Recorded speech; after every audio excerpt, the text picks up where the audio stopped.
Well, welcome back to the podcast. We have a special guest with us tonight. We have my dad here, and he's telling Bigfoot stories, true Bigfoot stories. We hope. No, I'm just kidding. We have he's here to tell us stories. We heard his stories growing up, and that is what we're going to get into tonight.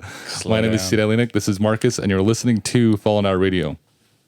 And that was hard. You got to slow down. He tries to talk too fast. Everything in one breath, and then he always gets tongue-tied and has to do it over. Yeah. Right. You are now listening to Fallen Hour Radio.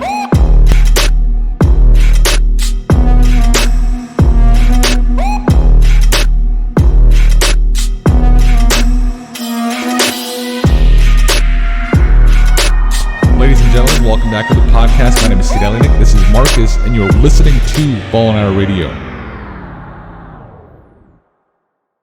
Well, welcome back. And tonight's episode, we just mentioned what we're talking about, but we want to mention our Patreon, Taisha Olette. And this has been a running thing now. I'm trying to get that name right and stuck in my head. Last time I said it was Taisha. I'm not even going to give it breath. But Taisha Olette, thank you very much for sponsoring the podcast. And let's move into the podcast time. So where do you want to start? First of all, let's get your take, Marcus, because last time you surprised me in the podcast saying you believed aliens were a totally different thing. So let's get into what you think Bigfoot is. He's mad because he wants aliens to be like the movie Aliens or something. Like these big old lizard creatures walking around. I don't know, first time I heard a realization, Mark's like, I don't think they're like a being or what we think they are. And I was like, hold on a second. You never said this before. I said I don't think they are what Hollywood portrays them to be. Right. Well, I don't believe That's that either. What I said. Yeah. And then he freaked out because him and aliens is everything to him. I said there's probably something out there that's living, but I don't think it's what Hollywood makes it. So, what's your take on Bigfoot then? I have no clue. That is one thing that always gets me. All these different stories and stuff I hear. It just, I don't know. It's something that still confuses me. It's hard to say. Oh, interesting. So okay. I don't know if it's like, like a primate type being or like half man, half primate or something like, I don't know, some kind of spirit or something. Right. So you just kind of. Or something, something along that line. So you just kind of opted out of that one then. Yeah. It's hard to say. Well, let's get started. Why don't we start talking about your experiences with? Well, first off, I want to say that let's give a little bit of backstory of who you are, which is kind of funny to say. Yeah. How you grew up, how you got your name. Your name is Al Takes the Horse, but you go by Champ. Yeah. How do we get that name? My grandmother named me Champ because my dad was a semi-pro champ boxing. And it was really hard to live up to that name because boxer and you're just a little clumsy kid. And but he made me a boxer. And then I became a champion when I was 17 years old. Oh. And then after that, I didn't know there was a scout that was watching, and the time came when I got a job at the highways, and I started to see her mom, and then here they came and they had a contract. I couldn't believe how long that thing was. I think we still have it.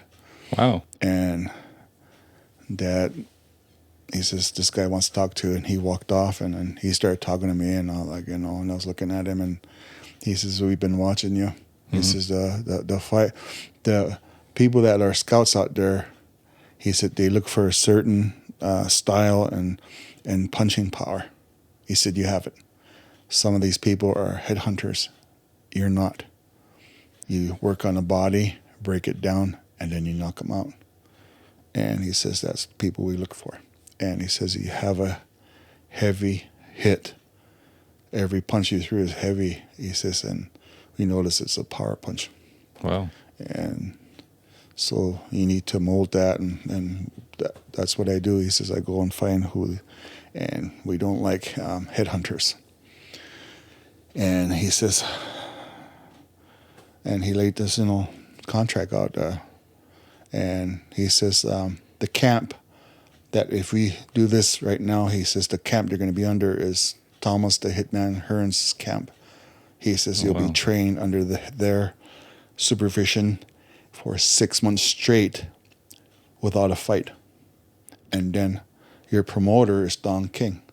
Wow. Don King will start promoting you out. He says, and the thing I'm going to tell you, he says, they have a thing about Don King because he takes most of your purse. Mm-hmm. Oh, wow. But he'll make you a millionaire. Wow. But it's just standing with it and staying with it because he's the one that's promoting you and stuff like that. And it sounded real good. And then I got married. I remember watching fights like growing up. We ruined his dreams, I Marcus. remember watching like Holyfield or Tyson fighting, and Mom would be in the kitchen and Dad would be sitting there. That could have been me. I turn around and looks at Mom. But then I married your mom. Oh my gosh. But I fought till I was 30. I go and Grandpa will, take me out there but nobody will fight me. And I was breaking ribs, breaking jaws and everything. And then they get to next to a smoker or to another fight and they're out the back door and I go out there and I raise my hand and it was hard. By the time I get in my 30s, I was working at the mine and I finally let it go. But that's when the Thursday night fights was coming on. Oh, yeah. And Grandpa says, let's go check that out, see how that is. And they just now doing it. And that was without a ring doctor. Oh, jeez. People off the streets. Oh, wow. And you have TB, AIDS, and all kinds of disease that were out there. And, my dad says, you have to not have a bloody fight. You have to knock them out, because we did go watch the fight, and it was oh God, these kids were off the streets. Some had fighting before. Some are, one of those Sunday punch they can throw, and they get in there and they get all tore up, and we were watching them and like, man, I says, man, I can clear this out. I said, I can win. And my dad says, no, it's not it. They don't have a ring doctor. He says, and you're going to kill somebody. He says, you're going to tear somebody. And we seen some ex-boxers in there too that were champions. And we shook hands and stuff, hey, you going to do, going to box? And I said, no, we're just checking it out. And he says, well, I'll be fighting here in about half hour. And oh my God, he tore that guy up. It's because experience. Yeah, they know how to box. Yes. Wow. So I just let it go finally and just stayed and working and providing for you guys. 30 years later, and you're close to retirement now at the mine, right? And he could have let go of it 5 years ago. It's, Mom says, how long can you go? Just keep working. Yeah. So I just hang on. Go until the wheels fall off. Yeah. That's what I'm going to do. Yeah. Do the podcast till I die. Do the podcast so nobody listens anymore. Yeah. That guy's still doing that? I know. He's in his 90s. He still got that microphone. They see his microphones? He still has the same mic. He's talking about Facebook still. Now I'll probably be doing all my stuff until I'm old. Probably. And you're going to make me do it too. Keep dragging me into Gosh, do man. another one. With your body, though, you're going to break down before that. Every time I always tell the story. It's every time he comes in the house. Every time I answer the door, he always has the same face. He's like, just look tired. thinking, man. Well, let's get into your experiences. What's the top story you would tell on the podcast that you don't believe anybody else has lended this sort of element or insight to Bigfoot? The funny thing, back in the day, you don't really hear anything about it. And once in a while you hear it and you ask questions about it. And the time came when I was 9 years old with my grandfather. And we went and fed the horses and probably about 4 a.m, cows, and we're coming back, and it was during the fair, and it was just when how where the sun comes up, it's just kind of blue color before it comes up, Yeah. and you can see. It lights up the sky before you even see the sun. Yeah. Yeah. And we're driving along the side road there and going to the camp, and that's when he came out of the brush, and I was like, just like, what is Grandpa? What is that? That's when he says, "What? This is what it came out of his mouth. Is what's he doing here in Crow?"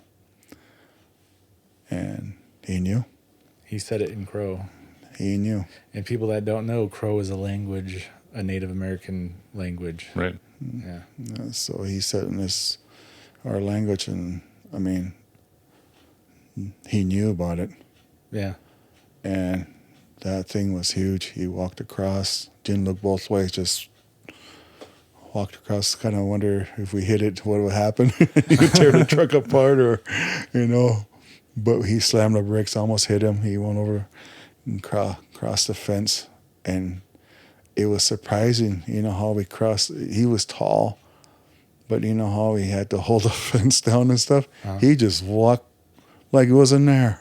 He just Wow. walked right over it. Yes, he was just like walking. Then a semi jackknife almost hit him, and he stopped. And cars on the other side that were coming the other way, there was 6 cars altogether, and a semi and us, and we all stopped. And he went across the road and into a really dark brush toward the river was, and that was the last time we seen that thing. Wow. And So it was it like the freeway, right? yes, Right, the the freeway. freeway. Yeah, that's where it semi almost hit him on the other side. This was in Crow, right? Yeah, and everybody got off. Everybody got off. Think of it, these days, your camera phones, they would have been on there. All but over. Yeah. back then, nobody carried it. And to give people context about where Crow is, this is where the Battle of Little Bighorn took place Yeah. in this area. Yeah. This is where Custer's last stand was, and a lot of history. So which way was he going? Was he going toward like where He the was, fair is? and he was stuff, going or from east to west. east to west. Yeah, straight across. And that's when he says, what's he doing here? That means from the mountains. Oh, wow. Yeah, so it don't matter where, the thing is, it just call it the thing because they don't know what it is. Yeah. People don't, is it an animal? They don't act like an animal, sure walking like a man. Do you think Native Americans know more about what the Bigfoot would be or what it is? The old people, the old ones do. And that I asked my dad a question when I got older, because when I seen it again, this time I had a chance to shoot it, and my brother-in-law didn't want me to shoot him because we were logging that time, and he said, if you wound it, don't know if he'll go down there and start killing everybody. And I mean, he was only about less than 50 yards in the trees, and I had the scope right on him. So why don't you start from the beginning of that story and tell that story? Okay, we were going into Northern Cheyenne to get some gas and stuff, and for our chainsaws, and I told the guys, and they said, all right, and just keep busy and we'll come right back. So all right, so we were coming back, got to the fence, and looked like a Jeep trail, but it wasn't a Jeep trail, it was a cow trail, but it had two, like a Jeep trail. I said, I think I can make that. And he says, I sure like to find out where that goes. If we won't hit any trees, they're kind of scattered. All right, so we climbed it, and it was steep. Climbed it, and with a little truck that was real quiet. It was a 6-cylinder S10, and you couldn't even hear it running. I think that's why we walked up on that Bigfoot. We didn't even know he was there. We just got on top on a flat and got to a clearing where I was there before. I think 5 years or before that, we were hunting, and we shot a deer. And I took the AR out, and I was gonna see if I can see anything. And the wind was blowing from north to south, And when I was looking down, I was like, they probably smell me, because deer they're gone, Yeah. And I was looking right through the brush, and that's when I smelled coming this way, and he said, Champ. And I says, my reaction is, did you fart? And I was like, I was still looking around, and he kept saying, Champ. And it stunks like slough and bad shit smell. And I turned and looked, and he had his scope or his rifle to, what he was seeing. And I was like, oh, maybe it's a, elk or something. So Yeah. I put that AR down and walked over and went. And he says, look right through there. You'll see it. Look right through there. And he was saying really quiet. So I grabbed that rifle and just kind of aimed where he was looking at. And I started looking, and then it caught me. It was like a person. His hair on his face. It's just like a mechanic grease kind of face. But his eyes is what caught me. His eyes look like a wolf or something. Kind of like real mean look. Yeah. Wow. And these when I noticed all the years that people talk about Bigfoot and watching these shows that they say that he looks like apish, and no, not what I seen. It looked kind of almost human, but more like a kind of like a werewolf looking eyes. In those movies that they see those werewolves and all, it looked almost like that, but more massive. And I loaded that gun. It was a 0.6. And I says, which way is this pulling? He says, it's pulling to the right just a little bit. And so I pulled it to the left and just gonna stick it right in his ear. And he kept watching the guys working down there, or they're way down there. And he was watching, he was curious. And I just kept my eyes on her, and then he started pleading with me. He says, don't shoot it. You never know what's going to happen. He might go down there and kill everybody. He might hurt it. He says he might not, don't know if this will kill it, Yeah. He just got scared. Me, man, I'm going to get this sucker, I know. Yeah. And, oh my God, it was just a blink of an eye. It disappeared. I was watching through the scope. It was just a blink of an eye. It just gone. I was like, where'd it go? And then the smell just started to go away. Wow. And we sat there for about 20 minutes and just kept looking and kept looking and looking and looking. And then he says, let's go check where he was standing. So we walked over where he was standing, and he was kind of watching from a limb. And I said, is that the limb? I stuck that gun way up there, and it's like, holy cow, that thing's about close to 9 feet, 8 feet tall. And it's like, holy cow. And where he was standing, you can see he was crushed down a little bit. I said, look at that, and he's, oh man, and then that's when he noticed hairs on the side of that tree. And he got them. And they stunk. Smell this. These shows, they show little hairs. Nah, this thing had long hair. Was it a big chunk of it, or was it? Yeah, about that long. Wow. And it had kind of like a dark to reddish color. Then I heard they had reddish hair. Yeah. And They said the aggressive ones have reddish hair. Right. And our speculation on why some Bigfoots have red hair and some Bigfoots have dark black hair or brownish hair. It's probably the female and male, I bet you. Yeah, it could be that, or we're thinking is maybe possibly the more aggressive ones or the ones that eat meat primarily are red. You know what? If the male ones are the reddish ones, that makes sense, because if you look at that Patterson film, the one that he caught walking, that was a female. Oh, right. Yeah, That does make that sense. was a Hair. female. It was dark Right. hair. Yep. See how the way it looked? That the years that came when they analyzed that thing and they said, oh, it's wearing a suit and this and that. Back in the day, even movie people said that had to be a good, but that's not our time. Right. It's right now. It's They like can the make a best. suit like that, Yeah. but not that to And make this Yeah, film they took were saying place in the 60 or 70. What was it? It was 60s. Like No, it was the 60s. 50s So or late 60s. I 60s, thought it was like yeah. 50s. And they didn't have those prosthetics back then. no. And they couldn't because they were saying that the ratio from the hip to the shoulder was off with the man's and Yeah. the legs to the feet. And The way arms- it the arms moved were was- long. Yeah, and the arms were and long. the way it moved was too fluent. Right. Yeah, and it wasn't short. And the arms were a big thing because they said the joint on a human's arm is like halfway. Yeah. This thing had long bicep, and then They were flexing. Yeah, the bends was down You way can down even there. see like the muscle. They were and flexing. everything. Yeah. Yeah, And they said that there's no way anybody can make a suit that good right. with what they have. It's And not impossible. in that time. They said even the professionals that make the best in the world, they were saying that we can't even make a suit that good. They Wow. said that thing has to be real. And that, even if they were to try to make something like that, that suit would have been well out of anybody's budget. yeah.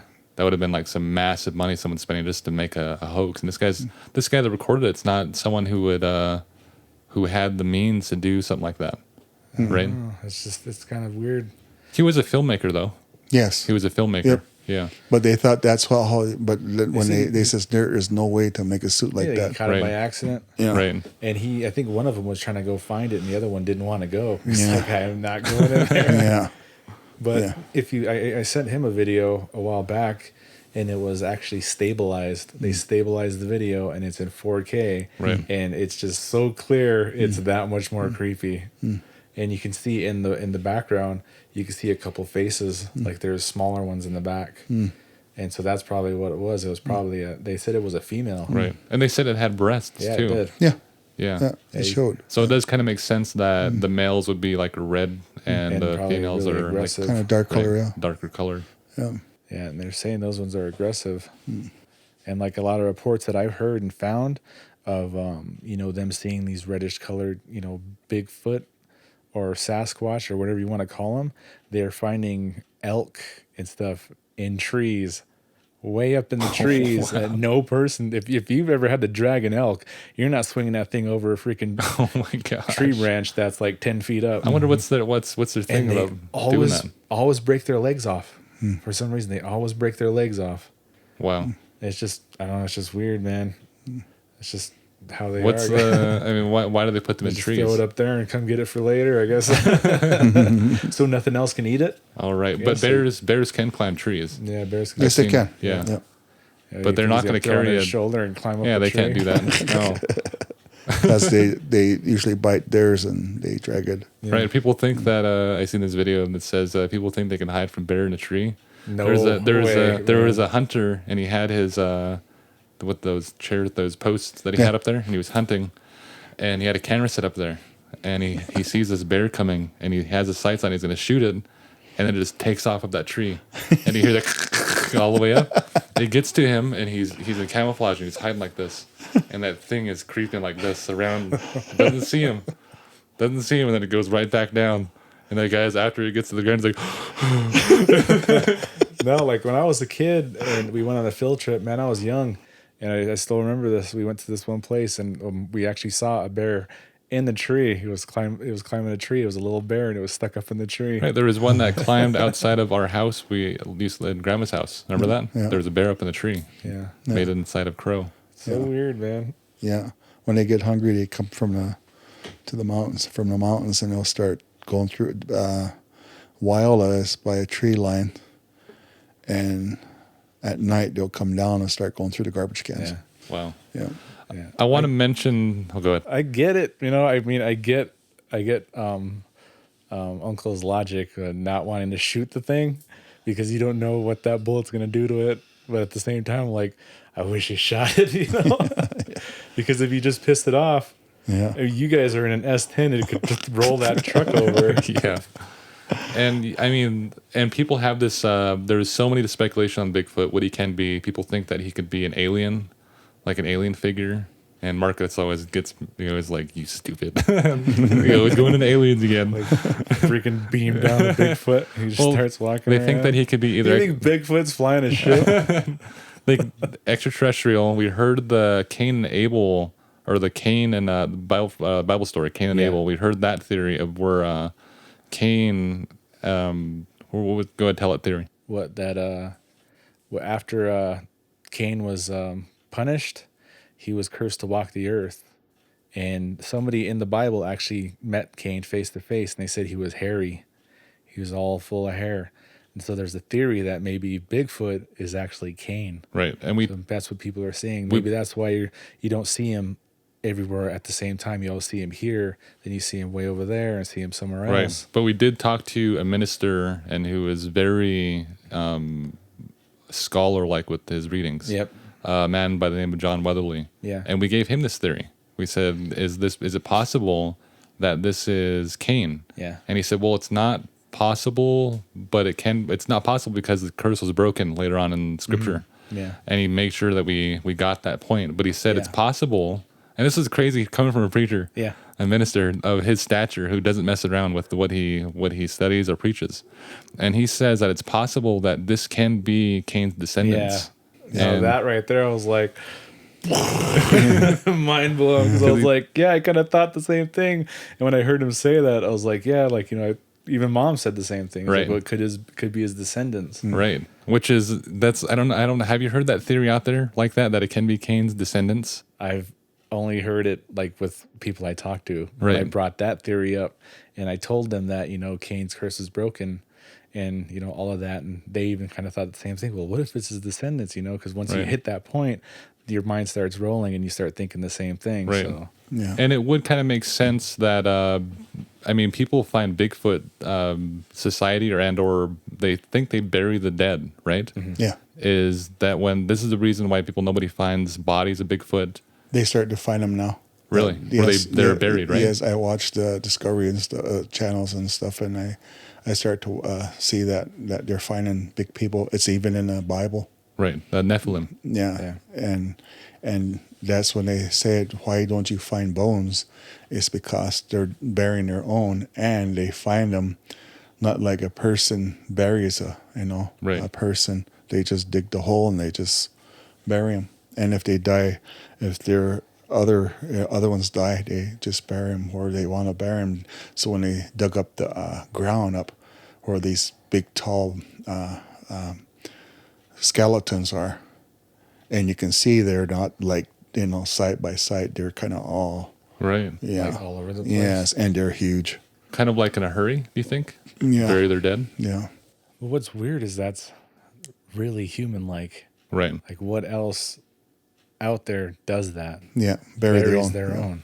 There's a saying, especially in history and archaeologists when they study the past civilizations, Yeah. is that the point to say that they're civilized or they're a civilization and are human-like is either burying the dead or fix joints. So if they broke a limb, then they fix it. Yeah. And they have like a cast or a Try to bandage. mend it Yeah, and and wrap that's it. like a big old pointer to that this thing is more human than anything else. Yeah, it's not like a dog that'll just run off and lick it. Right. It actually tries to fix itself. I think I want to talk about these tunnels that people are, now you were mentioning that they have speculation that they're traveling through tunnels or using the tunnels Yeah. around the world. Yes. The thing is, when I asked my grandfather, then I says, "Where do they hide?" This was years later, before he passed away, and he says they're in the ground. And then years later, because we see tunnels and stuff in the mountains, Right. Yeah. and everything, nothing of it. I thought it was bear or something, bear den or nothing, And here, now you see these shows that they're finding places that, that tracks are going into. And it kind of like, it is true, Right. and stuff, because I asked him, I says, why do they disappear? I says, you don't see them right away. After you see them, they kind of like disappear. And he says they have a place that they go in the ground. He says that's where they hide.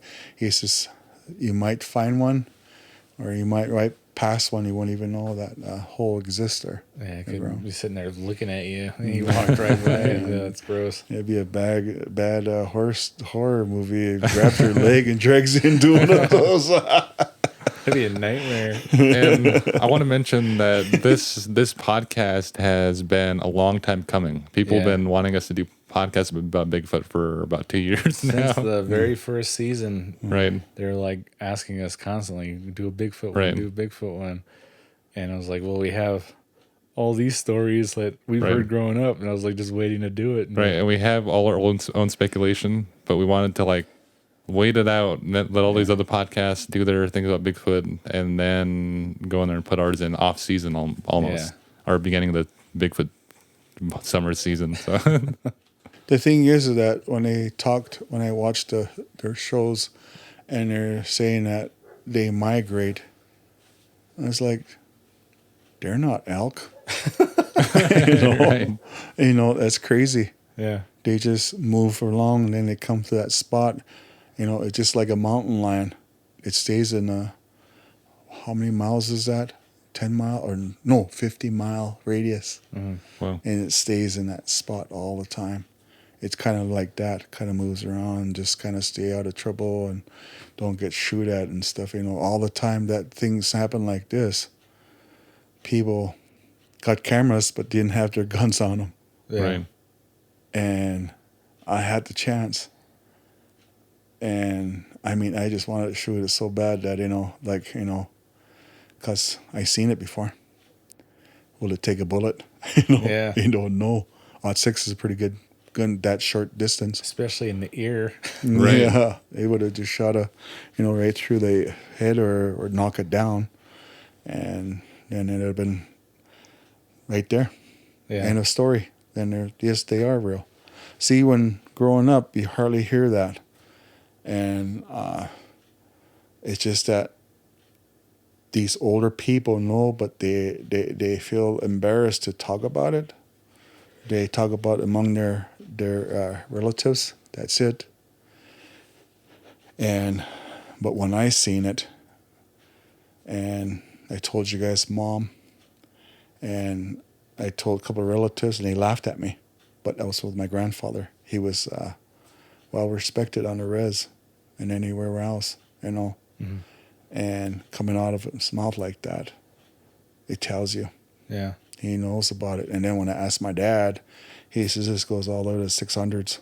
Wow. And then when I looked on Mysteries of the Unknown, I think that's what it was called, it showed Bighorn Mountains. Wow. I mean, like these mountains, Bighorn Mountains, the Priors, it's just nothing but there is a lot of caves and trails, like literally caves and underground trails everywhere. Yeah. Like literally, they're everywhere out there. And a lot of so these it would mountains make sense. are really treacherous. Yeah. Yeah. Yep. A lot of big drop offs, and it's Yeah. really hard to get to some areas. Yeah. It's steep. Right. Yeah, there is just even like the roads going through them, there'd be a drop off that drop like how far down? Yeah. Yeah. And Think there's of it- trees coming out of there that are massive. Yeah. It's scary to drive on those roads. Yeah. It's just a thing that you see something like this. It's just like some people look for it, but don't see it. It's just as one of those times that you don't, think about nothing and just like boom, like, oh man, look at that, Yeah. And people don't have their cameras on. They're just like staring so bad, the Yeah. next thing, boom, gone. But I heard the howling. Yeah. And that one recording I heard, it was the exact howling, and it just like, wow, it was a memory that came back. And I was with you guys' uncle. He's gone, But that time we were logging, and we heard some, crunching and stuff like it was going through heavy brush. So we kind of went over it, and it was a tall hill too.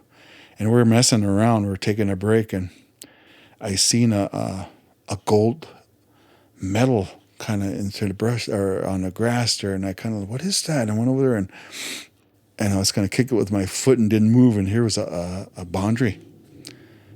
And here I was like, hey, check this out, and then that's when I heard that crackling and all that, and I was like, that sounds like an elk coming, We didn't have guns on us. And so we walked to the edge like that, and we're trying to see where it's moving. Then it yelled, and I was like, whoa. And then we looked at it, and we just took off. Grabbed ourselves, took off, and I said, shall we tell the guys? And the one that was logging, and my uncle, you guys, his grandpa was working with us that time. He was on the landing, limbing, and we didn't tell him. We didn't say it. We kept it to ourselves about that. And they didn't hear it because they couldn't hear all us cutting down there on one side, but the yelling was, he was right there somewhere in the brush. Yeah. And it was breaking and crackling, and he was coming at us, but we couldn't see it. And we took off, and then we got to the bottom, and he says, hey, we're done. I says, I think we'll go home now. And we talked Uncle to go, and because he was driving, and he's all right, because he's always with us, he's game when we want to go somewhere. So, and then here, we never said anything to him either about that yelling. That's just a stupid scene to like show. Yeah, we're ready to go now. Hey guys, I'm kind of tired. Yeah, I mentioned this before. I don't know if I mentioned it on the podcast, but we talked about it before. That I've heard that before too. That howling, and we were actually camping last year up at Tongue River. Right. And that's we were at Tongue River, and I woke up. My dog woke me up around maybe 4 o'clock in the morning, and the sun was barely coming up, and she woke me up. I took her out. I'll take her out and use the bathroom and all that. Started walking her around, and I came up to this hill, and I can overlook the whole river, and that river is big, and it sounded like something on the other side of the river just screaming and howling, and it sounded exactly like those audios that everybody'd always send me. Wow. Like even we had audios from Idaho and stuff sent to us, and that's exactly what it sounded like. And my dog started whining and crawling back like she didn't want to go that way. I kept trying to bring her up that hill because I wanted to like look over the river and see if I can see anything. Yeah. I was standing there for almost a half hour. I was standing there just constantly howling. Wow. And nobody that was camped out there was awake. It was just me and disgusting. my dog. And I was standing up on this hill, just staring over the river, just listening to this thing. And you want to go back there? Yeah. And then my dog, was standing by me, and I turned around, like, all right, let's go. She was already halfway to the camp, running and dove into the tent. So I stood up there by myself for a little while longer, just listening. And I didn't even think to go back to grab my phone, And finally, when I thought about it, I was like, oh man, I ran back, went to grab my phone. And right when I grabbed my phone, it stopped, didn't hear it anymore. I was like, I put my phone away, and I woke up Sarah. I told her, hey, something's howling. Can you hear it? And then she woke up and she'd kind of listen, would be quiet. And right when she'd roll over, it started howling again. I was like, man, nobody's going to hear this thing. And what's funny is I got back to town. When we're up there, we have no cell signal. And I got back to town, and I got a message from our sister who lives literally a few miles from where we were camped. Oh, right, yeah. In a place called Bernie. And she said that a bunch of people in Bernie saw Bigfoot, saw him out there wandering around and howling and screaming out there. Why? And I was just, that gave me the chills. Like, so that is what I saw. They said, yeah, or that is what I heard, because she said a bunch of people around there were seeing him. Wow. So I was like, man, that creeped me out, man. Like made the hairs on my neck stand up and everything, just hearing that. And I didn't want to go back to sleep. I was just laying in the tent, just staring up, just thinking, what if that thing comes over here? But that freaked me out. I want to mention before we get into your next story, because there's one I wanted to hear about you and these guys at a cabin. In the mountains. Right. Before we get to that one, you said, we heard this story before, and after your first initial almost shooting Bigfoot, you were going to go back out there, and this time you're going to carry a rifle with you. But you didn't want to spook anybody else. Remind me. You were, when you had him in your sights, and he disappears, and you guys were going to go back out there again to do more logging, and you told Ben, I think, that you wanted to carry a rifle on you the whole time. Yeah, okay. When I was, I told him, I says, I don't want that when I get up to the top there, because it's really steep area where we're knocking those trees down. And I told him, I says, I'm going to carry my gun on me. And it was an AR-15 and 35 rounds or 30 rounds in it. Wow. And they were for target shooting, the steel point. Mm-hmm. And here I talked to my dad about, putting some hollow points in there. Oh, man. Yeah, so I carried some hollow points. Yeah. And because this would just be like a mosquito when he's just shooting with straight, Yeah. Yeah. And That'll so, actually blow a potato hole out of the Yeah. other side of it. So. yeah, so I carried the gun on my back, and I had an extra clip on me, and I had we call that the sling on it, and I had it right on my back, so I was comfortable with it, and I started logging, and I was just, after I seen that thing, I knew that sucker was watching us from somewhere, and it just kept my eyes and kept on my boys there, watching the boys and everything, and just kept, and I got further and further, and then I stopped and started checking my area out and watched the boys, and he said, do you want to ever tell these guys that we seen them watching them? He says, no. He says, they're going to quit on you. And I never told them that. And one of them was my closest cousin that passed away here a couple years ago. And I told him that. He was just staring at me for a long time. He's big as I am, and he's like looking at me. And are you kidding me? I said, no. I says, he was watching you guys. I said, You told that to him before he passed away. yeah, Finally. yeah. And I told him, and he was just all. And then I asked him, because he never talks about ghosts or nothing. It's always horses and stuff and welding and all that, and back in the day, sometimes he'll bring into just to laugh, so I bring it out and he started laughing about, memories. But the time I came, I asked him of what I seen at the mine when I seen those tracks. That was, that sucker had to just walked there when I was going to that, the come out, they call it the greenhouse. Here, these other guys were over, all the trucks were parked where the other ones were. And I was like, man, I don't want to go over there. So I took the one that was about a half a mile away, and I had a big machine loader. And I was going over there and it lit up the whole place. And the snow was just bad where you couldn't even see, I think about 20 feet. Mm. And you can barely see the road, And we have bright lights like that you can barely see. And I just kept going until I got to that. And when I got closer to it, you can see some kind of like, what is that? But the closer I got, you can see the strides of whatever. And I thought it was maybe a elk or something, because we got a lot of elk there. And, how that kind of hopped across the road. And it was right by that commode. Maybe about 5 feet. His tracks were right there. Oh. And then there was a kind of like a little ditch there, and then another ditch a little bit, but not bad. And it comes out way in the field. And when I got close to it, guess what? There were feet. It came off the spoil, they call it. And it came down right across the road and right by that commode and hit the ditch and going towards the tree line, going south. And couldn't see. You can see all the trees a little here and there, and you couldn't tell which one it is, but I just stood there and trying to see where it went. The tracks just faded out, and because how far I can see. Oh, wow. And I stood there, and I needed to go bad. So, and then you peed your pants. No, what I did was I spun the loader around and got as close as I can it was right close to it, and I was looking in the mirror, and I said, okay, that's close enough. And where I got off the stair, it was right there, and I got in there, used it real quick, used that sanitizer real quick, and it shot out of there. Do you want to look that way or this way? I just got up on my loader, and then I looked around, and I was like, okay. And then when I checked my surrounding, I grabbed a flashlight, and I wish I had my pocket phone with me.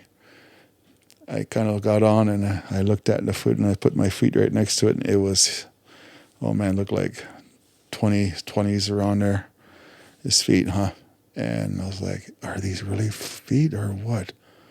And then the other print was sitting there like that. You can see almost a little kind of toes in it. I was like, okay. And then where it jumped to the other like that, it was a stride. And I was like, whoa. And I looked up that hill. And he had long strides coming down. And it was steep too, huh? It just boom, boom, boom, it's gone. Wow. And then I mentioned it. I told that one, my relative, and hey, there's some big tracks where your greenhouse is, because he uses that all the time, and he didn't say anything. And then he asked me, did you really see it? I says, yes, go see it. The snow's probably covering it up now, but you can still see where because it was about 1.5 feet of snow, But you can see the indentations in there. And he never did go over there.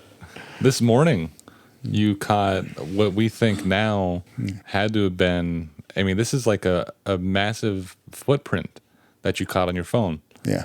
And this was this morning out at the mine on your loader. Yeah. I was, my loader's about a story high to the cab. And I look for prints and stuff, because I want to really catch one, because I see him on the main road where coming to work. A couple of times it was the only tracks I seen there, but this time I caught it. It was, you could see a heavy footprint with toes in it. Right. And I wasn't sure. I was like, and I got my phone on there, and I kind of walked up to it, and man, he was maybe about 5 foot straight, huh? Wow. Where it landed. Wow, that's a pretty big stride. It like jumped and then just right over and I was like, I wonder when this happened, because it had to be that early in the morning where you can't really see. And I carry a flip phone, so but when we transferred to another phone, you can see it was a footprint. Yeah, and we'll show that on the podcast right now, and you guys can check it out. This looks like a real legit footprint. Like a legit footprint. Yeah. Like it's how massive is that thing? And you can see the toes on it and everything. I think we should just send Dad out there with the camera. I know. But it's just one of those times when you catch it or don't see anything for even a year. Yeah. Right. But we're starting to see these around more. Interesting. Creepy. And we don't work at night no more, because all the stuff that's going on, pandemic and all the Cats scare you? I was sitting here listening, and then I just seen a face come this way. And it's like, oh my god, alien. He's worried about aliens. Dad saw my cat, and he's like, boy, that's an ugly Siamese. That's close. Oh, cool. oh yeah, that creeped me out for a second. But people need to know, because it's not a joke. It was a myth. And when that myth is seen, it makes you think. Yeah. Right. And people are skeptical about it and don't believe it and go out there with no guns and everything and carrying just a pocket knife, and they walk up to that thing and it comes at them, they're going to faint or scream running. I wonder if we see more Bigfoots around.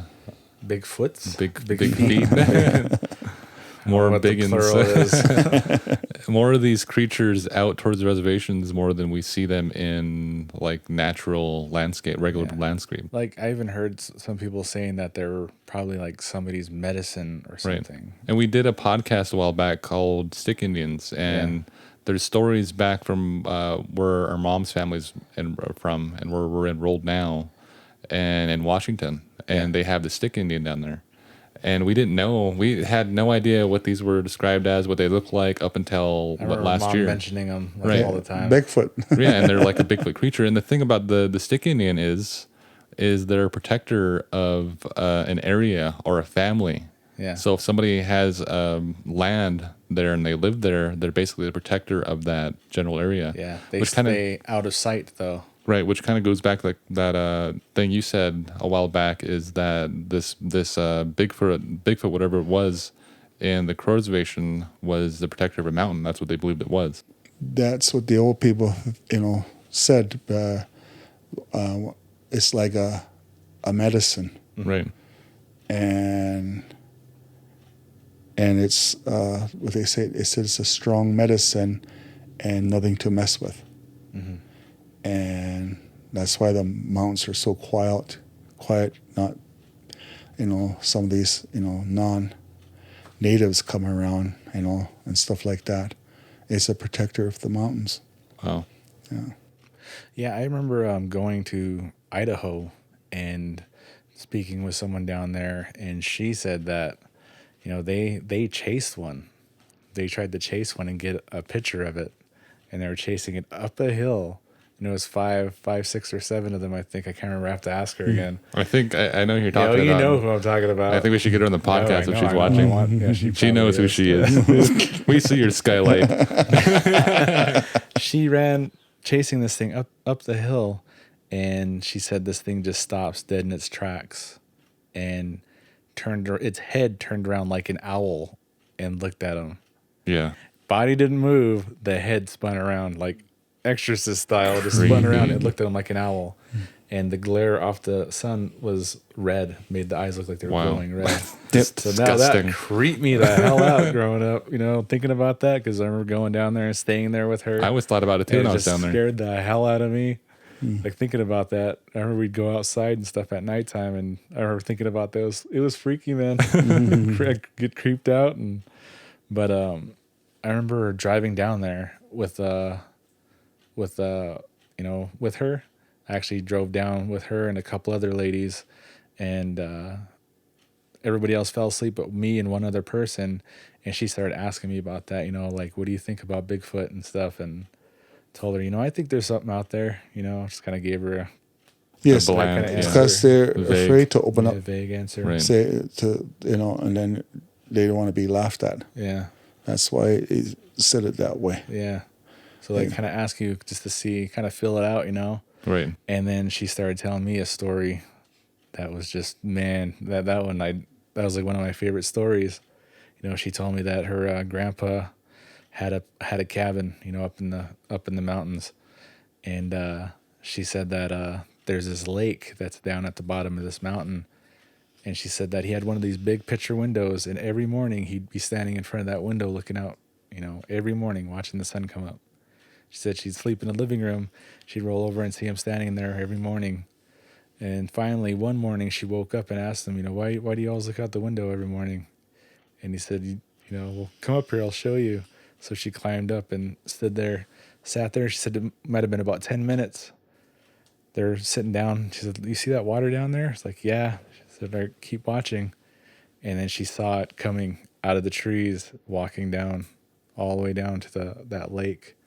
And she said it crouched down and started drinking water. Wow. Drinking water with his hands. And then it'd stand up. It stood there for a couple of minutes just drinking water. And then it started walking straight back up that mountain. And he told her that he comes down every morning. Wow. And drinks water for a couple of minutes. And then he'll go back up. Like a routine. Yeah. Like he lives there. Like he lives there. And then she told me I've never stayed at that cabin ever again. Oh my gosh. Speaking of cabins, I think we should move into your next story. Okay, the other one was in the main mountains up there, the big mountains, and three of us that gonna go hunting and stuff and stay overnight at a cabin up there, and it was right at the top of the mountain and overlooks everything, and so we're gonna get up early in the morning and everything. So we got up there. It was dark. No, I'm wrong. We got up there just when it was going to get dark. That's right. And there was about maybe, I think about 3 feet of snow. And it looked like somebody was there before, because you can see it was, a pickup that came through. But the snow kind of covered a little bit of it, about a foot of it. Mm. And we got there. I turned around and backed up to the cabin door, and one of the guys got off and kind of he seen something caught his eye in an opening way down there, about 600 yards, I'm pretty sure it was, and he kind of like He walked off in front of the truck about three car lengths. That's when he says, holy, shit. And he says, check it out. And so your uncle went that way, and I shut the engine off, and I walked that way. The doors were open on the pickup.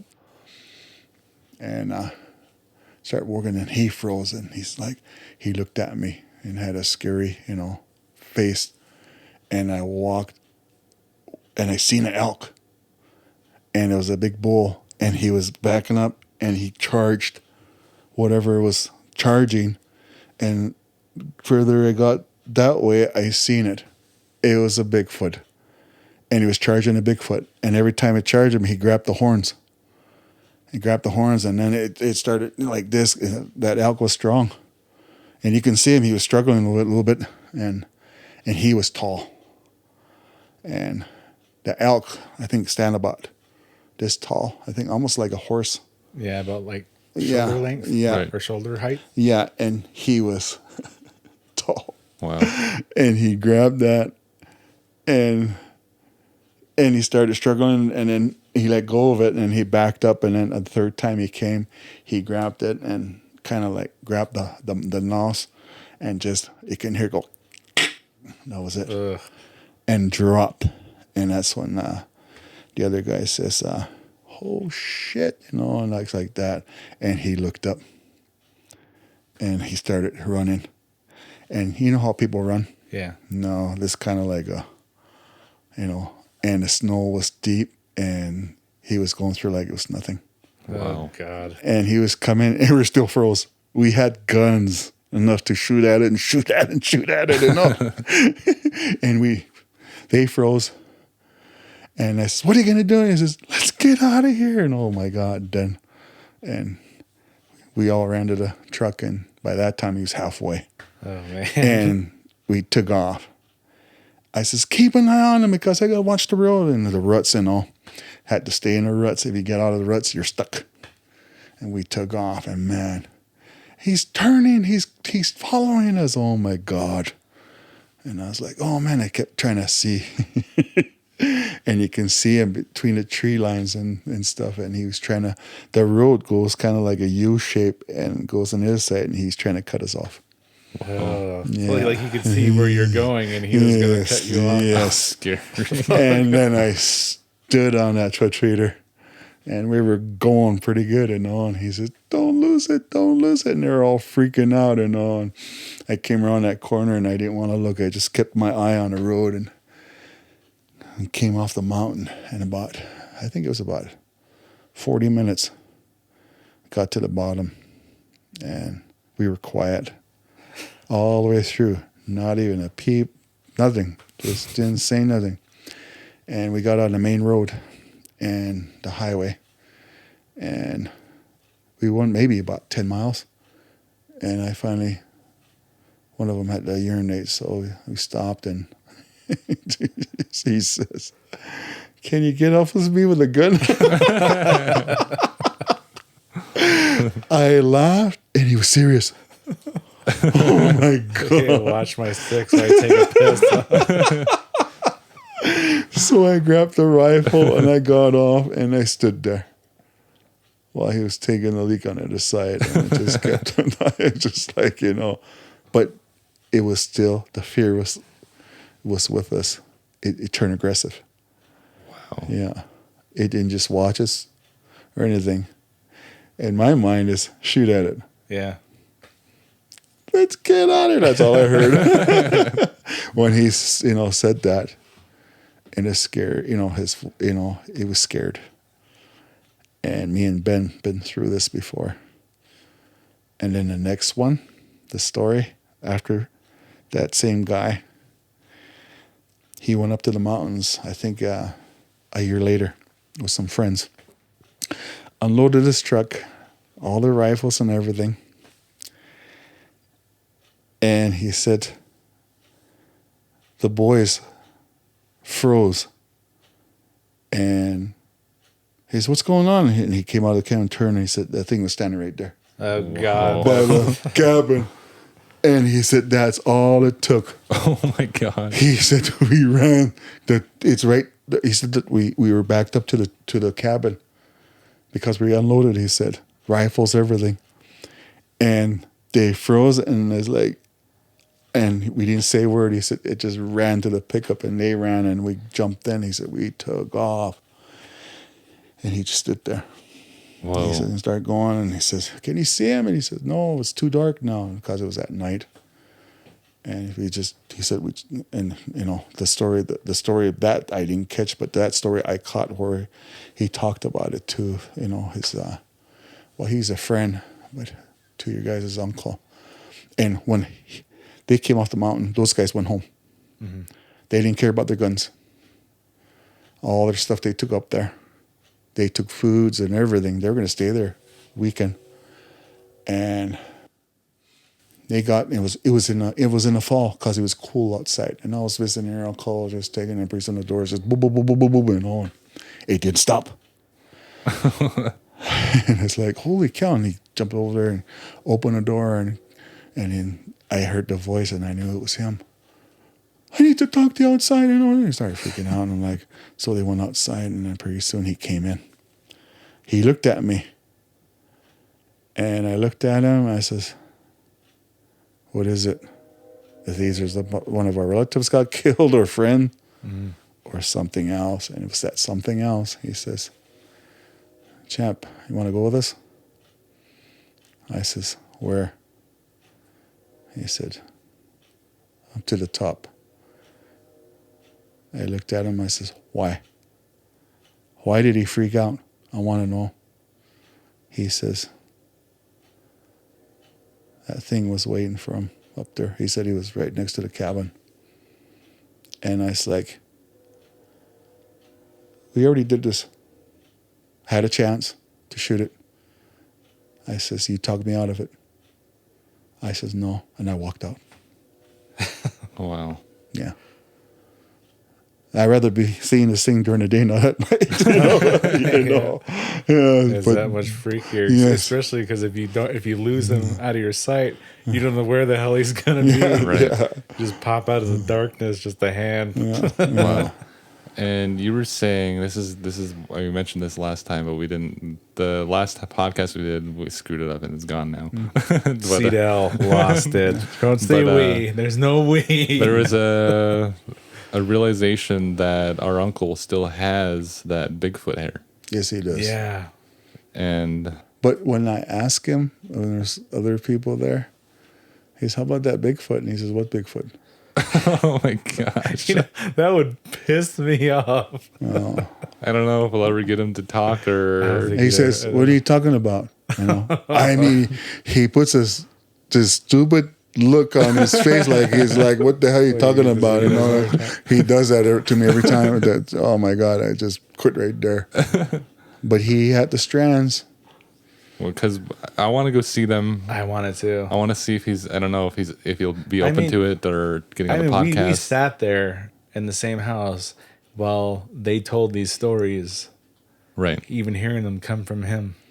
Right. All the time. I remember there was once where we went up outside of Hardin, just up on the hill, and we were just up enough to see Olive Crow, and there was a thunderstorm going on, and we were talking about it.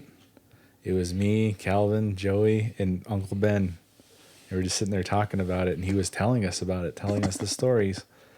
And then he said, truck kind of moved, and he was like, looking back, what is that, And then just heard him scream, and a hand in there grabbing him. And he was screaming like something was pulling him out. He put a glove on when we weren't looking. He put a glove on and he grabbed himself. He's pulling himself out the window. We were sitting there all screaming. Thought he was going to get his head ripped off by a Bigfoot.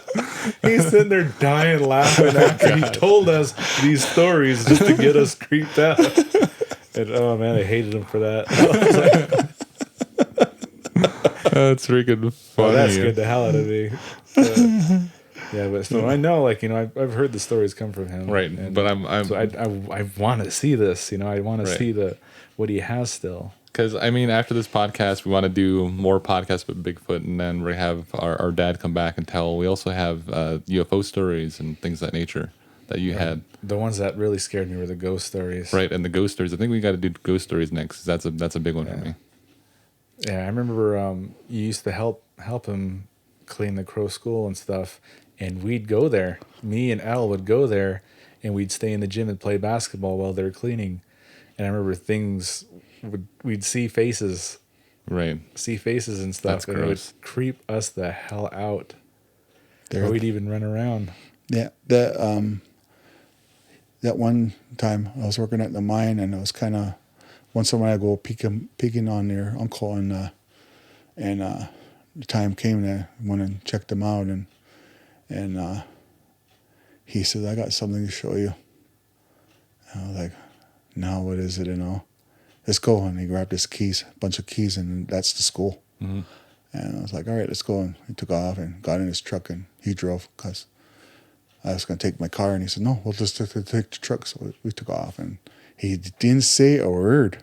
I know, just blabbing off and this and that, and he didn't say anything. And he kind of looked at me and, "Oh, you're going to like this kind of look, huh?" And got there and went in there and went to this little room that was smaller than a damn, we call it a closet. And that's where they keep their DVRs, yeah. And back then it was VHS. VHS, yeah. VHS before they were going to turn into that. That's the time when they started going to that, DVRs. And the thing is, these are on timers, and they don't turn on till 8 o'clock at night. And here, went into that room, closed the door. So I closed the door, and he was going, "Man, there was a bunch of them everywhere, huh?" And he knew which one it was. It's like, he found it and looked at it, and even had the time where to go to that time on the thing. He pushed that and like that, and he went, and he found it. And okay, he says, "Watch." He pushed it. We're watching. His nephew had his headphones, and he was like pushing that stinging on. Went into that room and dumped the garbage in there, and kept going. And he looked this way in the hallway, and he was fine. This is an evening. And then he got past to where there's a dark spot on this corner here, and he went into the teeter's lounge, and he reached in there and grabbed the wastebasket, and he dumped that out and put it back and started going. And he's, "All right, watch to your right," he said. Next thing in, a shadow popped up ahead like this, and he was watching him. Oh my gosh. I said, "Are you kidding me?" And then he moved back, and he looked again, and then he popped out. He was playing with him. Wow. Oh, God. And he was like, he didn't want to make no noise. Wow. "Are you kidding me? This thing act like it's still alive, And he says, "Watch." And Lance gone to the washroom, and he put something in there, I think. And then he came out and pushed his cart to the secretarial and the principal's office right there. And he went in there, and that shadow went right into that washroom, and then he came out, and then slowly moved inside that room, and that disappeared. Wow. Man, I want to see that like so bad. I still haven't seen it. I said, "Did you tell?" I said, "Nope." I didn't I tell. don't want him to quit. He said, "I don't want to tell him." He said, Wow. He ended up leaving though, didn't he? Yeah. "Oh yeah." And okay, you guys talked about seeing faces in there. He kept looking at his watch, and he says, "Come with me." All right. So went down there, and he kicked that boiler room door open and left everything open, and he went through the gymnasium. It was dark.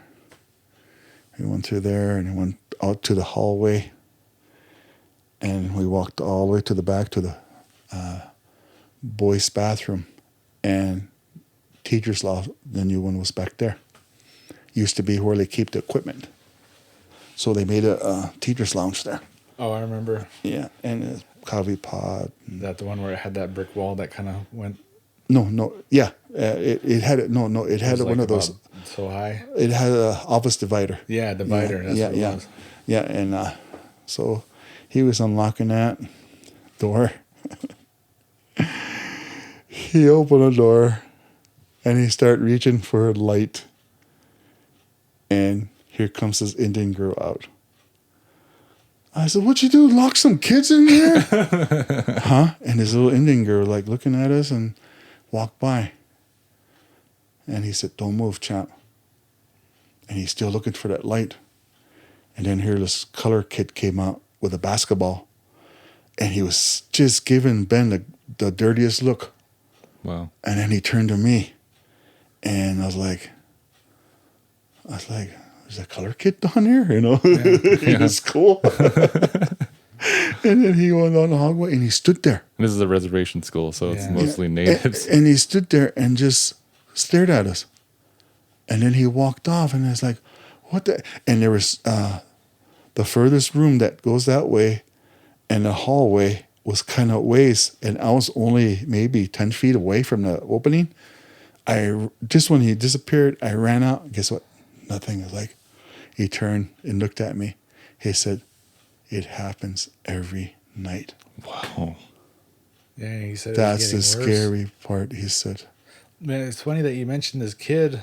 He said he was a little boy because we were at that school before, and Joey had to use the restroom. I was like, well, I'll go too because I have to use the restroom.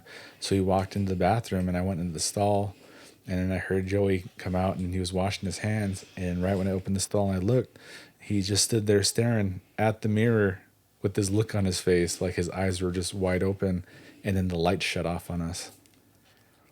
And we both ran to the door, and the switch was flicked. And when we looked out the hall, there was nobody down that way and nobody down that way. And he looked at me, and I said, what? And he said there was a little boy standing just off behind me. And he said he said he was black. Yeah. Wow. And then I remembered the stories, like people seeing this kid around, and we ran so fast down this hallway to get out of there. Oh my God. They We thought Calvin was messing with it. We thought he shut the light off, so we went to go turn the light on. And he went and flicked the light back on and looked, and literally no one down the halls. There was nobody there. And there's a legend that that kid committed suicide there. Yes, in a storage. Right. Yeah, hung himself.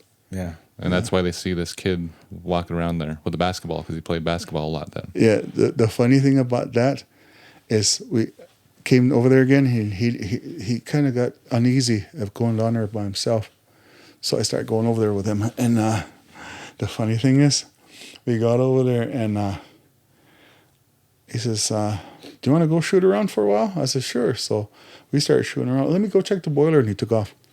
So I started throwing ball, and then just when he came back from the boiler, I seen a ball bounce from the hallway Yeah. and hit the door and kind of went this way, and then a kid popped up, an Indian kid, and I was like, and I stood there watching, and I was like, "Do you see this?" And he says, "Hey, wait, champ!" And here, then I had that basketball. I could hold a basketball like a basketball I player. could do it but too. yeah, I yeah. can follow it. And I grabbed it, and I was like, "Champ, don't!" And I went here, like, kid grabbed that basketball, and I was running. And he took off the stairs, and I chased him upstairs, and he was screaming, but I almost took his head off. And here he tripped, and he was on his hands and his knees. As the room was right around the corner there, and here his grandmother came up. Oh my gosh. And Ben was stumbling and everything, trying to catch me. Just a regular I kid. remember hearing that one a long time ago. And we finally went down, and he said, "Jam, there's people here." Oh man, I couldn't stop laughing. I went and got down there and started playing ball. Okay, and then after a while, and he says, "You know what? The funny thing about it," I said, "What's that?" "Somebody's playing basketball sometimes at night when I'm coming into the boiler." You can hear the ball bouncing. And at dark. Oh, Whoa. God. And That just gave me chills. half a year later, we were sitting there in his little office there next to the boiler, and waiting for that boiler to clear out. So, cause he cleans the clinkers and all that. Yeah. And we're sitting there, and pretty soon I heard, and all like, I looked at him, and he's like, it's starting. Oh man. I said, open that door, and he says, no. I'm afraid somebody's gonna be standing right there. Yeah, man. I wouldn't be able to do it. I said, man. Ben, open the door. And there was remember those dodgeball balls? Yeah, those like rubber ones. Yeah, Yeah. so there was one there, and I grabbed it. And I was gonna floor this thing if it was right there. And then here, he opened the door and flipped it like that, and he stood to the side like that. That basketball made a basket and bounced and bounced and bounced, and it was coming at us. Oh, what the heck? It was bouncing, slower and slower. Then it was rolling to us. And So your plan was to Peter LaFleur this freaking ghost in the face of the ball. Yeah. and I caught the ball, and I was already in the gym. I was looking to the side a little bit, and you can barely see. And can you flip the lights in here? And he says, no. He said, the switch is way over here. I was like, okay. What's going to happen if I throw that ball? Try it. So I took the ball and I threw it to the other basket. And it hit the stage. Missed it and hit the stage. It bounced and came back down, and then it hit the ground. It just bounced and stopped. And when it was stopping, guess what happened? It started rolling to one side like this and going that way, and then it started making a kind of like a half loop circle, huh? And started coming back to us. Whoa. Oh God. And I looked at Ben and he says, let's get out of here. I hated staying there at night, like playing basketball, because I'd be trying to play basketball. All I could feel was something watching us through those curtains in that stage. I'd always look back, but I couldn't help it. I had to look back and look at these curtains because, man, it just creeped you out. Wow. I tried to talk him into starting that early or put a camera by that lounge, but he never did. Man. I remember even going there when we were a little older, and playing in the gym and stuff when he's cleaning at night. And I remember walking into where he had his screens and everything, his TVs. Walk in there and everybody be standing around it watching the screens because then you'd see something go by. Something go by the weird. screens. Oh, look, there's another one. Something go by. And there's nobody in there but us. Yeah. Right. And this is like in the middle of the night.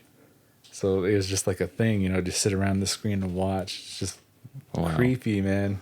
There is one I remember you telling about seeing a cook. Oh, man, that one used to gross me out. Ben, when he saw that one in the kitchen. Ben. Yeah. Yeah. Yes. Yeah. Okay. Let's get to that one. We'll end there. Really quick. Just throw to that creep story people in out at there. home. Yeah. You'd have to see the... Okay. We have time. Yeah, we have time. It was in the morning, and the cooks were doing their thing, he said. And it freaked him out because he was sitting there for a long time when I got there. And he says, what's going on? And he says, something happened this time. This time it's really bad. It happened during school. What? He said, yeah. He said, remember that mirror thing right there? And I says, yeah. I threw the garbage out. I came back, and the ladies were back there talking. He said, and here I came right by, and I seen somebody's face. He said, I stopped and backed up. He's like that. And he says, this old lady's face looking at me in the mirror. And it's like, I froze, and I was like, stared, and then his face just turned really ugly, he said. Show us Sidel, because this used to creep me out. Show him what the face looked like. Okay, when he seen this lady, she said it was pretty at first.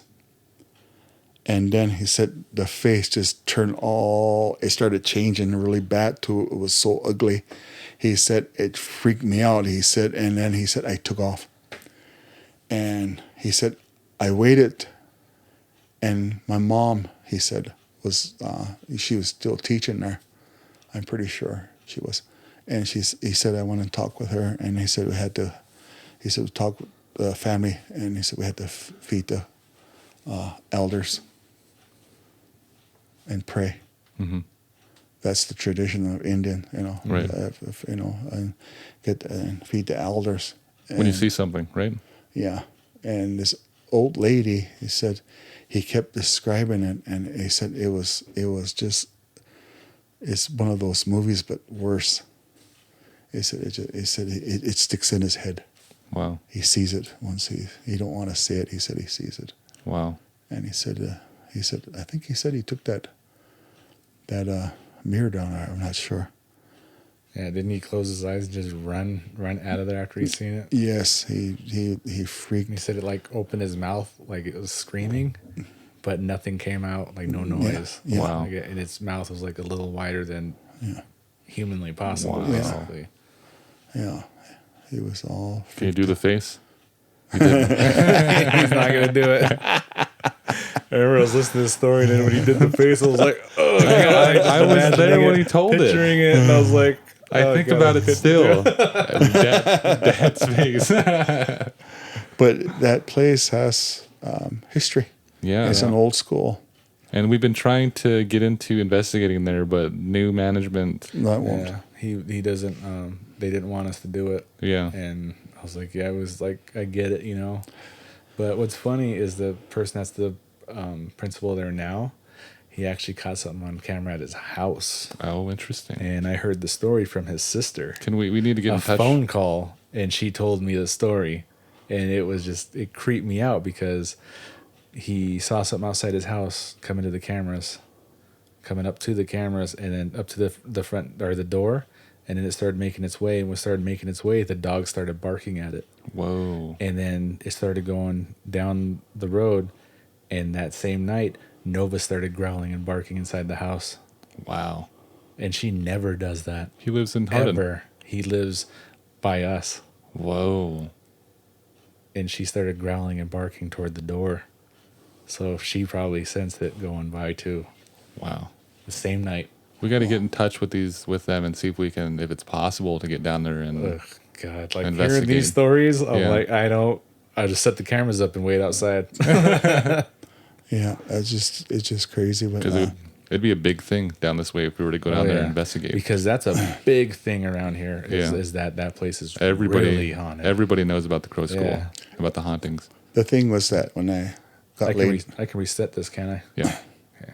that I got laid off, and I wanted to work down in the school with your uncle, and just clean up because they needed a cleaning up at night, and so I volunteered. And he says, you can volunteer, we'll put it in until they pay you. He says, but it's just a volunteer thing. I said, okay, but they'll only pay you this much. And I said, all right, I'll do it, And so the first night I went in there, everybody left, and I had the key, and he gave me the list of the rooms to do. So I went to this one room, and I start vacuuming, okay? Mm-hmm. And I start vacuuming and stuff and that, and then you know how you working and something kind of goes like this. Yeah. I seen it, and I looked over to the hallway. I was like, did I see a shadow? And I'm not gonna let that scare me, so I just kept vacuuming and started giving. I was humming and I had music going on, of all things AC/DC, and pretty soon it did it again. And then next thing you know, the hairs here, I start getting goosebumps really bad. And I said, hey, wait a minute. I'm not thinking about it, and this is already doing this. Right. And then it got cold. Oh man. And I was like, oh, wow. That's what the first thing they says, that it gets cold, that something's bad that's around. And this is during the summer. And I was like, I took off. And nothing's going to bother me. Kind of went out the hallway, kind of looked this way and that way. And it was cool. I started going down the stairs. It wasn't cold. It was just right there in that hallway, right there in the room, got cold. Wow. And I just kind of didn't want to have that fear. Then the thing will show itself. That's what I didn't want.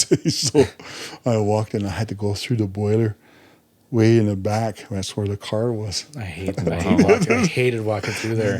The gym was this way, but that was closed. I had to walk straight down and then this way, and I had to unlock the door and then go through there. And I was like, oh man, just keep it together, keep it there. Hopefully nobody's behind me, and just kept straight. And I was doing this, walking. And got to that, and then I opened that door, man. I bolted right outside, and I made sure that door was shut because that you know that holds the door from The wedge? yeah. Which when you open that door, that sucker drops. Oh, that little Oh, leg. Yeah. They always kick it up, man. I put it back in there, shut the door, and I go up in the Camaro and took off to the house and got your mom. And she says, "What is it?" I says, "Could you help me out?" She looked at me because she knows the stories. Yeah. And she says, "What'd you see?" I said, "It got cold for no reason." Really? And I said, "Yeah." And I got hairs, everything just boom. And I seen something on the side of my eye. And she says, "Okay." And she said, "Here," she said, "let me get my tapes." And she got gospel. And we took off. And we finished that and all that and stuff. And then I felt better, because she was there. She said, "I'll do this room." And okay. And then everything was fine until we were done. We went outside. The last thing was the boys and girls bathroom. And it was the boys' bathroom, I think. I shut the lights off. She seen it from the car. I forgot the lights, I thought. And when I was doing something, I was double checking, I seen the lights were on. I was like, oh, shoot, I forgot. First thing. Yeah. I shut them off. I shut it off and went outside and shutting the door and, "Hey, Cham, that light is on." I looked like, "Dad, in here, the lights are on." I was like, "Is that the boys' or girls' bathroom?" She said, "The boys' bathroom." "Really? Did you see?" I wasn't paying attention. She said, "I just looked up and it was on." I said, "All right." I went in there. I shut it off. Shut there, stood there, watched it, nothing. And timed it, kind of like, give it about a couple minutes. Nothing. Walked. Got in the car. Lights turned on. Whoa. I looked at her and he said, "Don't go inside, just leave it alone." I said, "No, this is not going to scare me." I said, I went right back in there. I shut it off. And when I was coming through, it can hear your mom, "Cham, it turned back on." Oh my gosh. And he was playing with me. And I was like, "Stop." I was like, I came out. I was like, "What should I do?" And she said, "Just let it go, let it go." And it freaked her just a little bit. And I was like, "I'm going to do something." "What are you going to do?" I said, "Let me do this." I went back inside. I shut the light off, shut the door, locked it. It has a latch. And I stood there. I unlatched it, opened the door, turned the light on. I shut it, locked it, went outside. The light shut off. It's like you Bugs Bunny did. Mom says, you tricked it. And I was like, "That's freaky. I got to tell Ben this." Yeah, I remember once we even Wow. we used to go with you there when you guys used to clean. And I remember we'd sit out in the car and then you'd come out and then the lights would kick on. I remember seeing it. Yeah. I remember once he even thought Ben was messing with him. So he called Ben and Ben was at his house. Yeah, I thought He called his house phone and Ben was home. I was going to get mad at him, remember? Yeah, he thought Ben was messing with him, but he stood there and those lights kept kicking on. And Mom just, "Nope, not this time, just leave it." So we left it, got in the car and went home. So I seen it myself. Like I saw it happen. I went to school there. I know you did. I think you were the only one that went to school there. And I I went remember, to school there. I remember too. thinking about those stories all the time. There's times I had to stay after school, walk by the lunchroom, and watch and go into the bathroom by myself. Yeah, man, I hated that place. I remember going there and just get creeped out. Me and Merle caught one thing. We went to there to work out one time, I think, and I had my first phone. It might have been like 15, 16 years old. And I was trying to like mess with him and say, "Do you think people believe this?" And stupid me trying to make like a fake ghost video. and I was recording along the stairs, and then there were some kids in that room, and I just kind of passed it, and then just kept walking, kind of pass off the kids as a ghost.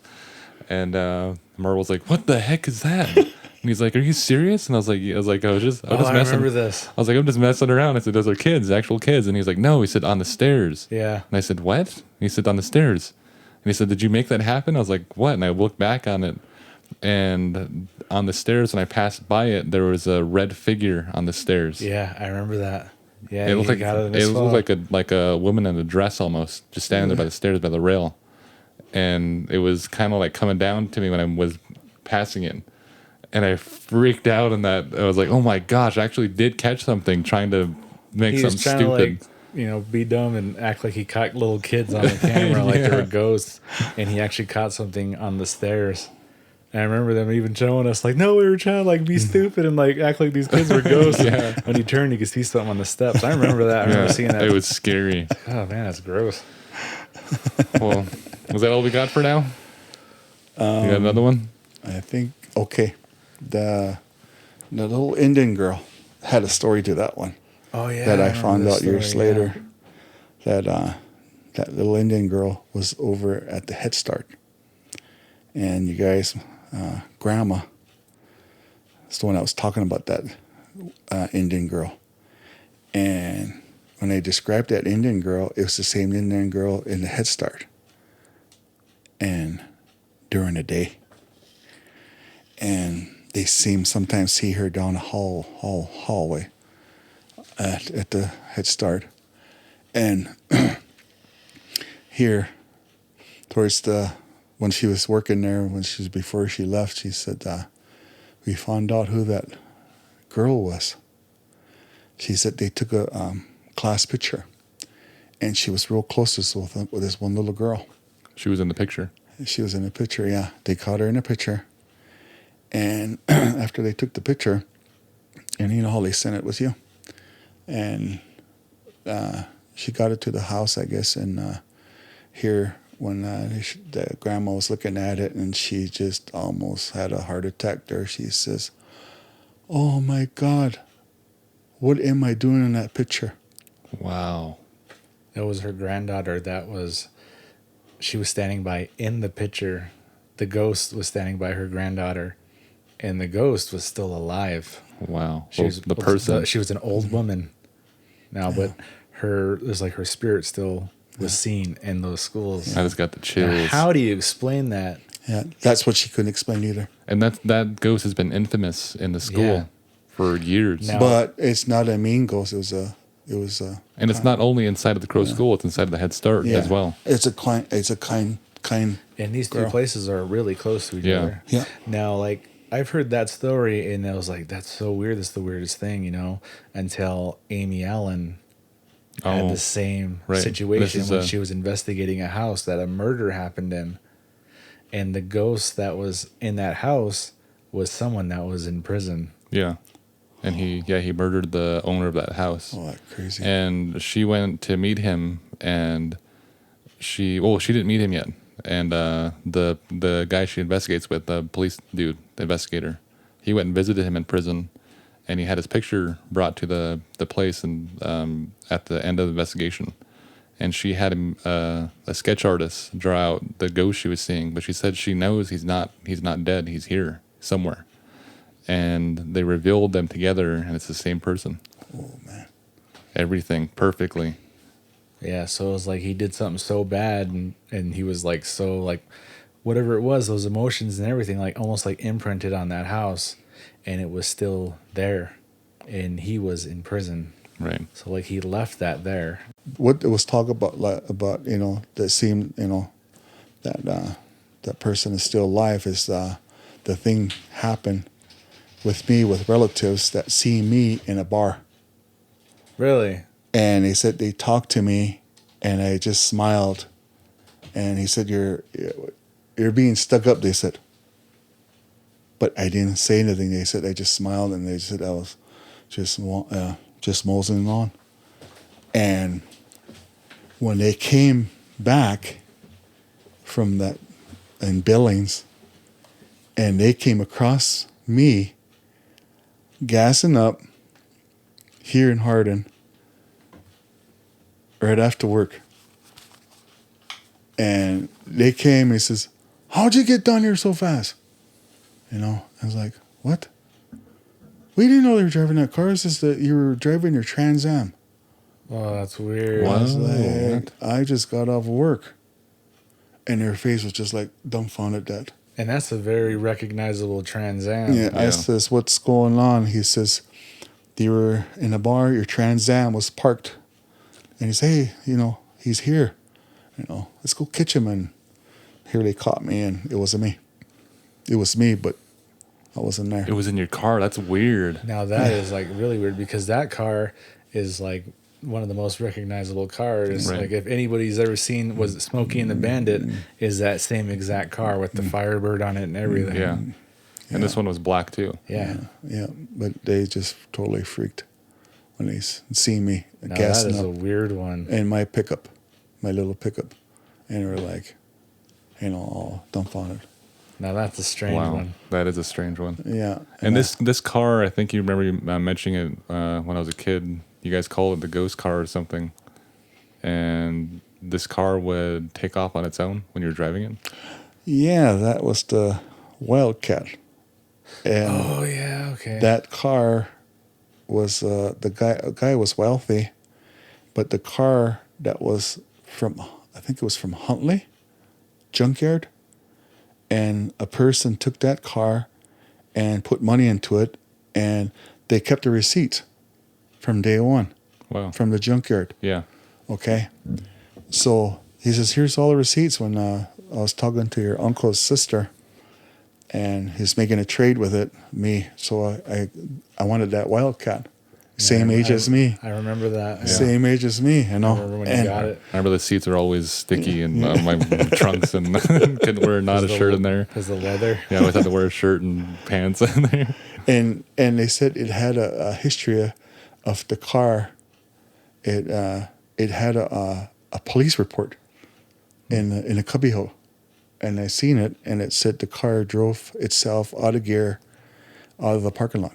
What the heck? Yeah, and they think it was malfunctioning. And they said it actually, a kid was still in it. And they said there's no way that little kid could have put it in gear and backed up and went around these cars and then go and start to the street. Wow. So it backed up. It was and just a pulled little out. kid. Yeah, just a little kid. I think they said the kid was about 3, 4. Wow. Yeah. There's no way that the kid can do that. The police officer that stated in that report. And Because you got to get down there and do the brake and then the. And then shift it yeah. and then Yeah. throw it in and then, yeah. yeah, so in here, I didn't really pay attention to the receipts, and I was just paying attention to the car.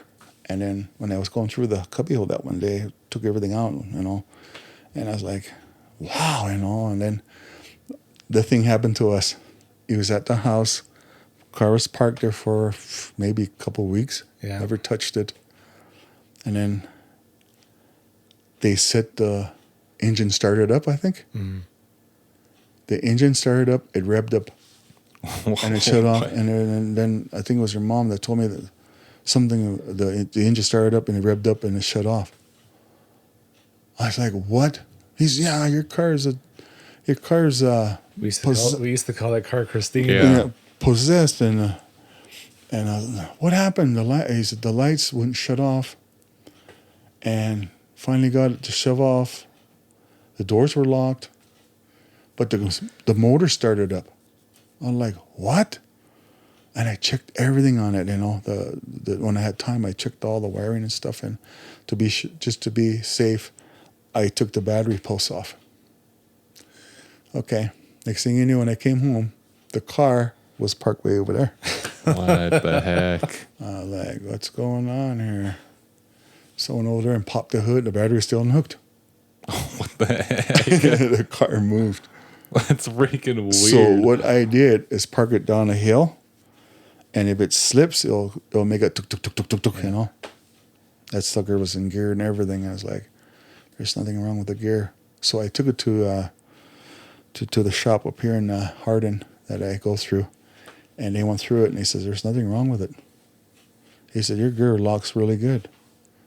And I was like, really? What did it do? And I told him, okay, you want to see something spooky? I took that report and showed him. I was like, really? I was like, yeah. Wow. Your car is possessed? There is cars that do that.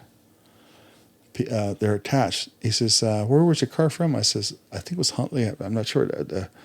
I said, a junkyard. And I says, when I went through the what they put in, they put everything in. Engine, transmission, rear end, this, that, and all the stuff. And then to the pass, and then to the next one, and then to me.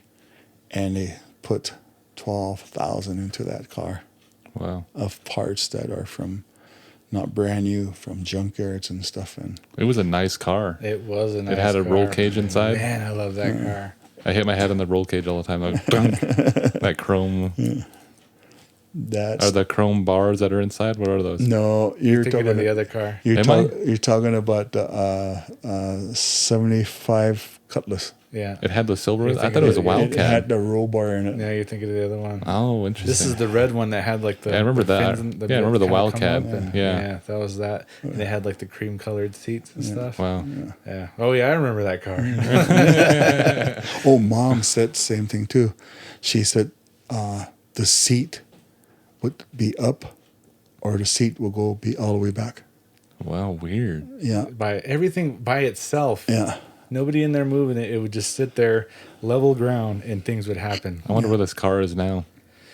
I can't remember. I remember Aaron got a hold of it, and then Aaron sold it, I think. And No, one of the I think it was in Billings. no. One of the relatives bought it, and he had it on the street there for a long time, and somebody overed some money for that person from Billings, Yeah. and then they're never seen it. I saw it in Billings. Well, It was parked at a house. Yeah, I seen something like that too. I thought it was. I still think I know where it is. too, Probably. so I could probably find it. I remember seeing a Wildcat and telling Alethea that my dad used to own a Wildcat, just like that one. Yeah. Could have been the one. Yeah, man, that car was nice. I love that car. Yeah. Well, if that's all we got, we went for 2 hours on this one. Well, we'll end the podcast there. Hope you guys enjoyed the podcast. And this was a Bigfoot / ghost stories podcast, and I think it turned out pretty well. And we will see This you. is only just a little bit of what we heard growing up, Yeah. too. So So my dad's going to be back on the podcast, and we'll get some more stories out of him, more speculation. He's a really good speculator, too. I think we should have him back on the podcast as a regular. But the next podcast, I think we should continue with the Bigfoot and go into the Russian hikers that died from Dyatlov Pass incident? and give our speculation on that. Okay. So that being said, I'll see you guys next week. Or actually, I think we're going to put out more than podcasts coming up now because we have all these banked. We have a couple banked and lined up. They were just haven't had time to actually put them out. So So I think we'll just put them out all in the same week and see what happens. Just start tossing them out. Right. So that being said, first time I said that in 2 hours. My name is Sid Elinik. This is our dad, Al Takes the Horse, or Champ. And this is Marcus with the Beats. And you're listening to Fallen Hour Radio. You are now listening to Fallen Hour Radio.